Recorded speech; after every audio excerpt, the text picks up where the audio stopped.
Assalamualaikum warahmatullahi wabarakatuh.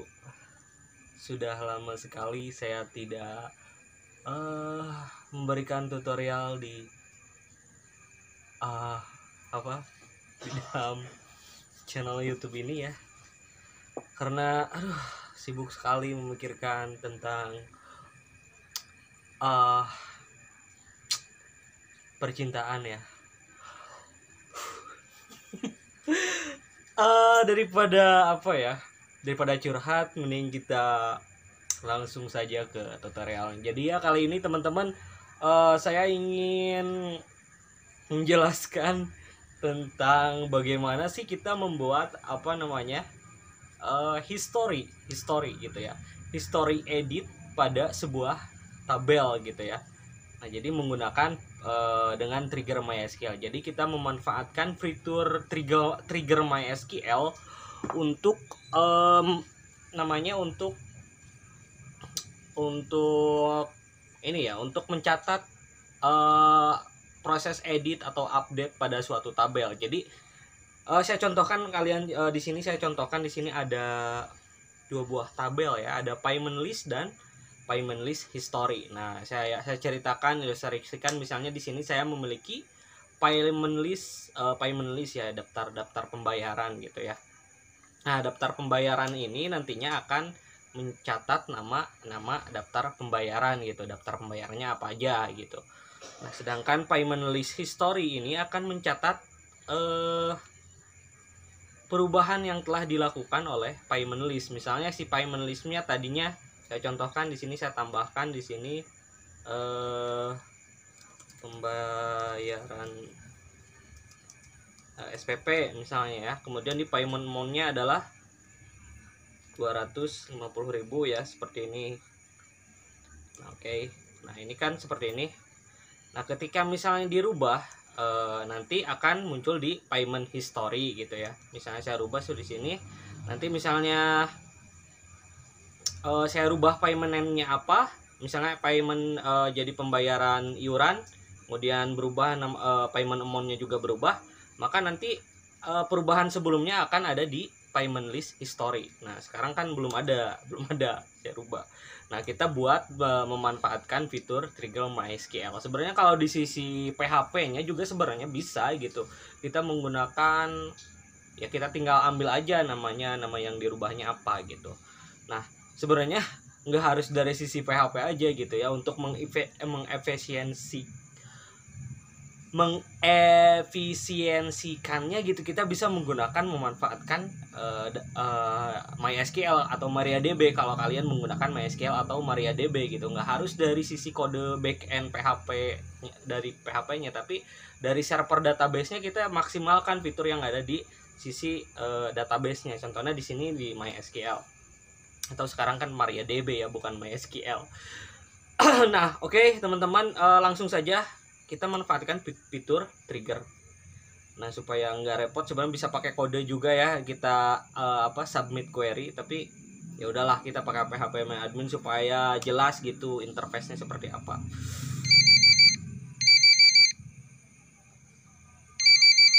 Aduh, ada yang nelpon ini. Bentar lah.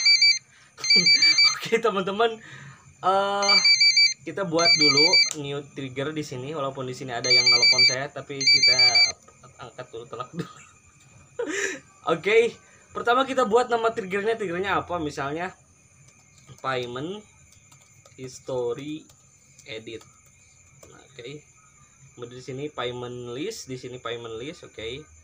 Payment list berarti ini tabel utamanya, tabel induknya gitu, Nah, di sini waktu kejadiannya adalah ada before insert atau before update. Nah, di sini kan bukan insert ya, berarti ketika ada update di tabel payment list, kita harus memberitahu atau melakukan submit ke tabel payment list history bahwa telah terjadi perubahan pada tabel utamanya gitu. Oke, gampang sekali ini teorinya. Nah, payment list, kemudian di sini before ya, berarti di sini update. Nah, kalau update ya, kalau terjadi update pada payment list, kita lakukan insert ke tabel payment list history. Nah, kita masukkan aja insert di sini payment list history, kemudian values.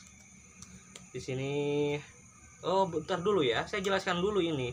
Di sini struktur tabelnya seperti ini. Oke, ID payment, payment name, payment amount. Nah, kemudian di payment list history tidak sama, saya tidak buat sama gitu. Nah, oke. Nah, di sini ada ID history, ID payment name, payment. Nah, kalau di sininya sama gitu. Karena nanti nilai-nilai yang di sini sebenarnya mewakili di payment list history-nya gitu. Walaupun nggak harus sama sih. Nah, oke, jadi teman-teman seperti itu ya. Tadi struktur tabelnya kita ulangi lagi, kita klik trigger, kemudian di tabel induknya klik tambah trigger, kemudian masukkan payment edit history, kemudian payment list before, di sini before, kemudian ininya update. Nah, kejadiannya adalah ketika terjadi update pada payment list gitu. Nah, ketika terjadi update pada payment list, saya ulangi lagi, kita lakukan insert ke tabel historinya. Insert payment list history, kemudian values. Nah, di sini null berarti kita definisikan berarti dianya nanti nilainya adalah auto increment gitu. Di tabel payment list history-nya adalah auto increment. Berarti kita tambahkan seperti ini. Kemudian isinya tulis all. Berarti all itu maksudnya adalah nama sebelumnya, ID sebelumnya, atau nama payment sebelumnya, atau payment amount sebelumnya kalau di tabel ini ya. Berarti di sini all payment ID. Kemudian koma all titik payment payment amount. Payment name ya. Payment name. Kemudian all sini payment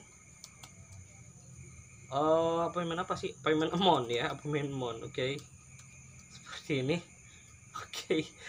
Kita klik kirim. Bentar, salah gak ya? Kita copy aja, takutnya salah. Oke.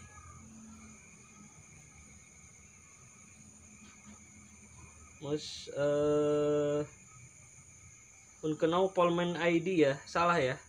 Bentar. ID payment ya, maaf. Payment ID salah, kita balikan, kita ulangi lagi. Payment edit history, salah tadi kolomnya, nama kolomnya before, update, setelah update. Kita copy di paste lagi, kemudian di sini adalah ID payment ya, bukan payment ID, salah, saya lupa. ID payment, kita klik kirim. Oke, selesai. Nah, kalau misalnya pakai query gimana? Kalau pakai query berarti nanti kalian tulisnya bisa lihat ya di sini ya, kalian export. Di sini adalah create trigger, kemudian ya, create trigger nama triggernya, kemudian before update on, kemudian for each row insert gitu ya di sini. Nah, seperti ini query-nya kalau misalnya kalian ingin menjalankannya di query di SQL-nya gitu ya. Nah, kita tes apakah ini benar gitu. Takutnya hoax gitu. Kita lakukan insert ke tabel, bukan insert, tadi udah insert ya. Atau kalian kalau belum insert dulu data barunya. Di sini ada pembayaran SPP. Nah, saya rubah misalnya di sini jadi pembayaran iuran. Nah, pembayaran iuran. Kemudian di sini rubah jadi 120.000 ya, seperti ini. Oke, klik kirim. Nah, oke, di payment list ini udah ada update gitu ya. Update payment list set, payment name, pembayaran iuran, payment amount 1200, where, payment list ID 1. Kita lihat di payment list history-nya apakah ada. Nah, ada. Berarti ini historinya adalah pembayaran sebelumnya adalah pembayaran SPP, kemudian payment amount sebelumnya adalah 250.000, dan ini payment list yang baru adalah 120.000. Sebenarnya kalian bisa ini ya, bisa misalnya ingin di triggernya itu ada apa, nama perubahan yang baru. Tapi kan kalau secara teori berarti kita mencatatnya adalah sebelumnya gitu. Tapi kalau misalnya ingin mencatat yang barunya di historinya, apa yang barunya, kalian tinggal di sini tulis aja after, di sini after, kemudian ini all-nya ganti pakai new payment name, new payment amount gitu. Oke teman-teman, jadi seperti itu bagaimana mencatat history pada tabel tertentu di MySQL menggunakan fitur dengan trigger MySQL ya teman-teman. Oke, semoga bermanfaat bagi nusa bangsa, negara dan agama, terutama untuk mencerdaskan kehidupan bangsa seperti amanat Undang-Undang Dasar 1945. Jadi kita harus ikut serta mencerdaskan kehidupan bangsa, mungkin walaupun tidak terlalu berguna tapi semoga bermanfaat, semoga ada yang cari gitu ya, siapa tahu kan jadi tutorialnya jadi solusi. Oke teman-teman, terima kasih, saya Ahmad Jalani. Jangan lupa juga kunjungi root93.co.id untuk mendapatkan banyak tutorial tentang dunia inilah gitu. Oke terima kasih, assalamualaikum warahmatullahi wabarakatuh.